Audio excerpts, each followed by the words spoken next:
Hello student, I am Jilajit Yadav, class 11 chemistry. Today our topic is ionization energy. Ionization energy means it is the amount of energy required to remove electron from valence shell of isolated gaseous atom. किसी भी gaseous atom से एक electron को उसके balance cell से एक electron को remove करने में जितनी भी एनर्जी की रिक्वायरमेंट होती है वही उसकी आयनाइजेशन एनर्जी कहलाती है. मतलब it is the amount of energy required to remove electron from valency cell of isolated gaseous atom. किसी भी गैसियस एटम से इलेक्ट्रॉन को रिमूव करने में जितनी एनर्जी की रिक्वायरमेंट होती है वही उसकी क्या कहलाती है, आयनाइजेशन एनर्जी. क्यों इलेक्ट्रॉन को रिमूव करने में एनर्जी की रिक्वायरमेंट होती है? तो हमने इफेक्टिव न्यूक्लियर चार्ज पढ़ा रखा है. जो इफेक्टिव न्यूक्लियर चार्ज है हमने बताया कि वह क्या करता है, इलेक्ट्रॉनों पर फोर्स ऑफ अट्रैक्शन लगाता है. तो बैलेंस सेल से ही इलेक्ट्रॉन पहले निकाले जा सकते हैं और इनर सेल से तो निकाले नहीं जा सकते. तो यह क्या करता है, इफेक्टिव न्यूक्लियर चार्ज जो हमारा बैलेंस सेल है यानी आउटर मोस्ट ऑर्बिट है उसमें इलेक्ट्रॉनों पर भी यह अपना अट्रैक्शन फोर्स लगाता है. तो अब यहाँ से अगर हमको किसी इलेक्ट्रॉन को रिमूव करना हो तो हमें इस फोर्स ऑफ अट्रैक्शन के अपोजिट में एक जो है एनर्जी देनी पड़ेगी.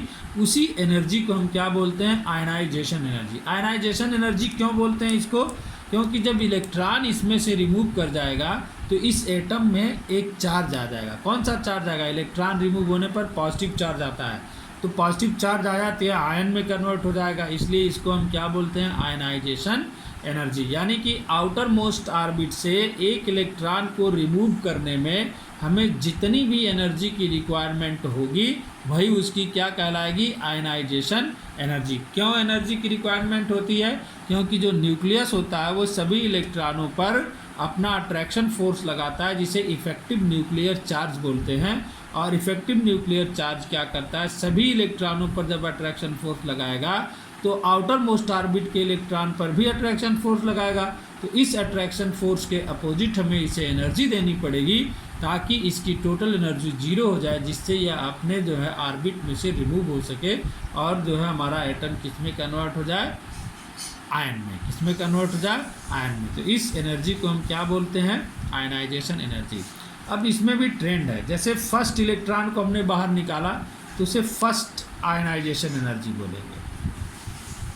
अब एक इलेक्ट्रॉन निकलने के बाद हमने दूसरे इलेक्ट्रॉन को निकाला तो उसे सेकंड आयनाइजेशन एनर्जी बोलेंगे. इसी तरह अगर तीसरे को निकाला तो उसे थर्ड आयनाइजेशन एनर्जी बोलेंगे. और जैसे जैसे आयनाइजेशन एनर्जी की वैल्यू बढ़ती यानी फर्स्ट सेकंड थर्ड ऐसे बोलते जाते हैं तो इनका ऑर्डर होता है first is less than second and second is less than third. Because जब एक इलेक्ट्रॉन इसमें से रिमूव कर जाएगा तो फोर्स ऑफ अट्रैक्शन जो है दूसरे अदर्स इलेक्ट्रॉन पर इंक्रीज कर जाता है. और जैसे ही फोर्स ऑफ अट्रैक्शन इंक्रीज करता है इलेक्ट्रॉन को रिमूव करने में हमें ज़्यादा एनर्जी देनी पड़ती है. इसलिए इनका यह ऑर्डर ट्रेंड करता है. First ionization energy is less than second ionization energy and second ionization energy is less than third ionization energy. Next topic is factors affecting the ionization energy. यानी कि ऐसे कौन कौन से फैक्टर हैं जो आयनाइजेशन एनर्जी को अफेक्ट कर सकते हैं, प्रभावित कर सकते हैं. Number 1, size of atom. If the size of atom is small nuclear charge will be high so it will attract electron more effectively, therefore ionization energy will be high. क्या कह रहा है कि अगर इलेक्ट्रॉन की जो हमारा एटम है उसकी साइज क्या हो, स्मॉल हो. साइज स्मॉल हो तो उस साइज स्मॉल होने पर जो इफेक्टिव न्यूक्लियर चार्ज है उसकी वैल्यू ज़्यादा होती है. तो जैसे ही इफेक्टिव न्यूक्लियर चार्ज की वैल्यू इंक्रीज कर जाएगी तो इसका मतलब ये हुआ कि इलेक्ट्रॉन को रिमूव कराने में हमको ज़्यादा से ज़्यादा एनर्जी देनी पड़ेगी. इसका मतलब ये हुआ कि आयनाइजेशन एनर्जी की वैल्यू भी इंक्रीज करेगी. फिर से सुनो सभी लोग, जो इफेक्टिव न्यूक्लियर चार्ज है स्मॉल साइज होने पर, एटम की साइज स्मॉल है तो यह क्या करेगा कि स्मॉल साइज मान लो 2 ऑर्बिट्स हैं इसमें तो 2 ही ऑर्बिट पर अपना टोटल फोर्स ऑफ अट्रैक्शन लगाएगा. तो total force of attraction 2 he orbit पर लगा, तो इसका मतलब हुआ कि इफेक्टिव न्यूक्लियर चार्ज की वैल्यू ज़्यादा है, तो एनर्जी आउटर मोस्ट ऑर्बिट पर ज़्यादा लग रही है, तो यहाँ से इलेक्ट्रॉन को रिमूव कराने में हमें ज़्यादा एनर्जी खर्च करनी पड़ेगी। इसका मतलब ये हुआ कि अगर साइज जो है वो एटम की छोटी है तो इफेक्टिव न्यूक्लियर चार्ज की वैल्यू इंक्रीज कर जाएगी, और इफेक्टिव न्यूक्लियर चार्ज की वैल्यू इंक्रीज करेगी तो आयनाइजेशन एनर्जी की वैल्यू भी क्या करेगी, इंक्रीज करेगी। Number 2, charge on nucleus. Nucleus पर अगर चार्ज की वैल्यू इंक्रीज करे, सेल की वैल्यू इंक्रीज ना करे लेकिन चार्ज की वैल्यू इंक्रीज करे, तो फोर्स ऑफ अट्रैक्शन की वैल्यू भी क्या करेगी, इंक्रीज करेगी। सपोज दैट अगर इसमें 11 इलेक्ट्रॉन है, 11 प्रोटॉन है, तो 11 प्रोटॉन का इफेक्टिव न्यूक्लियर चार्ज इस पर लगेगा। अगर 12 हो जाए तो 2 ही ऑर्बिट पर 12 का लगेगा, तो फोर्स ऑफ अट्रैक्शन तुरंत क्या किया, इंक्रीज कर गया। तो फोर्स ऑफ अट्रैक्शन इंक्रीज कर जाता है। चार्ज ऑन न्यूक्लियस यानी न्यूक्लियस पर चार्ज इंक्रीज करने से इफेक्टिव न्यूक्लियर चार्ज की वैल्यू भी इंक्रीज करती है, और इफेक्टिव न्यूक्लियर चार्ज की वैल्यू इंक्रीज करेगी तो आयनाइजेशन एनर्जी की वैल्यू भी इंक्रीज करेगी, and vice versa.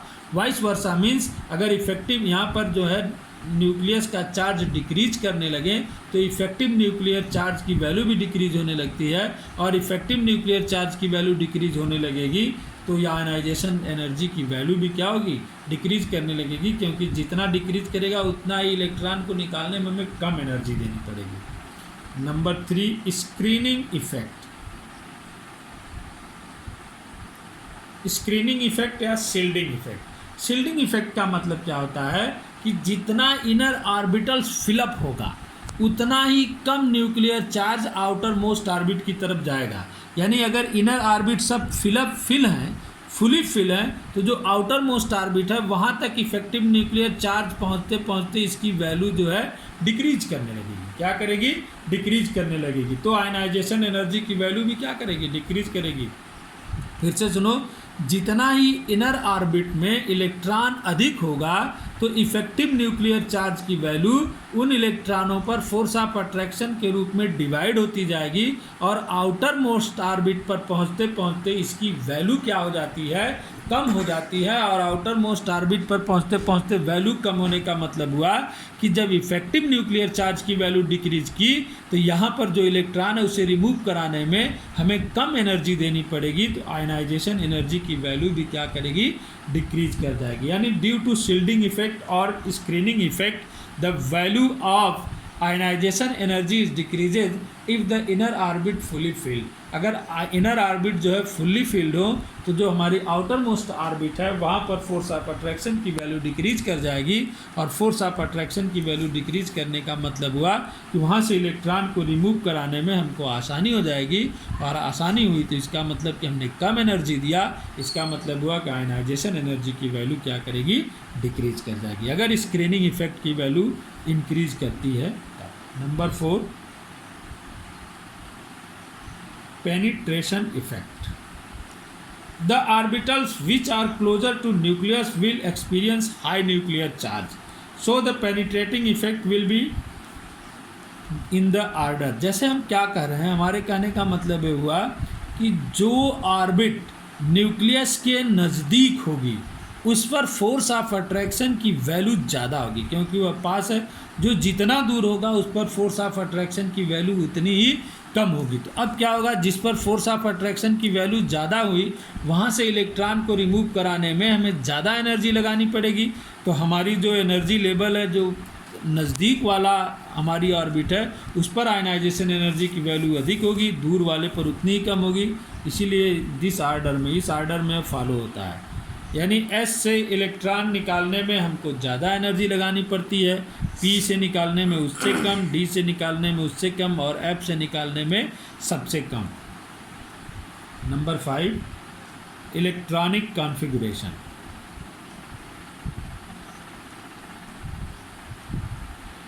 Half filled and fully filled. हमने हाफ फील्ड और फुली फील्ड का जो है थियरी बताया है। हमने वहाँ पर बताया था कि जो हाफ फील्ड होता है और फुली फील्ड कॉन्सेप्ट है उसमें जो हमारे इलेक्ट्रॉन्स होते हैं वे क्या होते हैं, स्टेबल होते हैं रादर देन पार्शियली फील्ड इलेक्ट्रॉनों से। यानी जो इलेक्ट्रॉन हाफ फील्ड या फुली फील्ड कॉन्सेप्ट में आते हैं या ऑर्बिटल्स में आते हैं उनकी स्टेबिलिटी जो होती है वो पार्शियल फील्ड इलेक्ट्रॉनों से ज़्यादा होती है। तो जिनकी स्टेबिलिटी ज़्यादा होती है उन इलेक्ट्रॉनों को रिमूव कराने में हमको ज़्यादा से ज़्यादा एनर्जी लगानी पड़ती है, और जिनकी स्टेबिलिटी कम होती है उन इलेक्ट्रॉनों को रिमूव कराने में हमको कम से कम एनर्जी लगानी पड़ती है। यानी हाफ फील्ड और फुली फील्ड में यह होगा कि हमारी जो आयनाइजेशन एनर्जी की वैल्यू है वह इंक्रीज करेगी। फिर से सुन लो सभी लोग, हाफ फील्ड फुल फील्ड में हमने बताया था कि अगर इलेक्ट्रॉन जो है हाफ फील्ड में भरा है या फुल फील्ड में भरा है तो उसकी स्टेबिलिटी जो होती है वो पार्शियली फील्ड इलेक्ट्रॉनों से ज़्यादा होती है।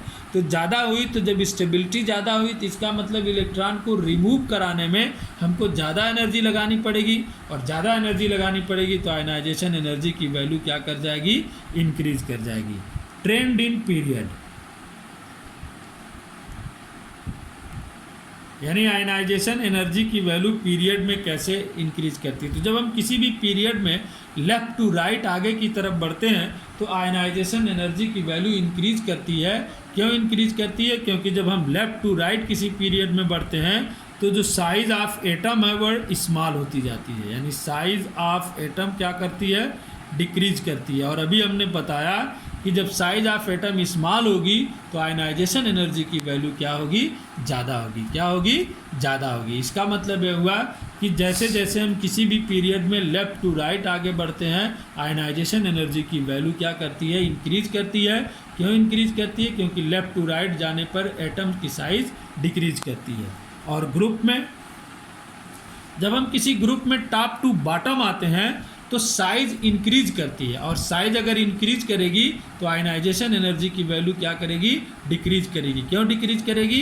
क्योंकि साइज़ इंक्रीज करने पर इफेक्टिव न्यूक्लियर चार्ज की वैल्यू डिक्रीज करने लगती है, और इफेक्टिव न्यूक्लियर चार्ज की वैल्यू डिक्रीज करने लगी, इसका मतलब यह हुआ कि जो फोर्स ऑफ अट्रैक्शन है उसकी वैल्यू डिक्रीज करने लगी, और फोर्स ऑफ अट्रैक्शन की वैल्यू डिक्रीज करने लगी तो इलेक्ट्रॉन को रिमूव कराने में हमें कम से कम एनर्जी लगानी पड़ेगी, और आयनाइजेशन एनर्जी की वैल्यू भी क्या करेगी, डिक्रीज कर जाएगी। ओके, बस।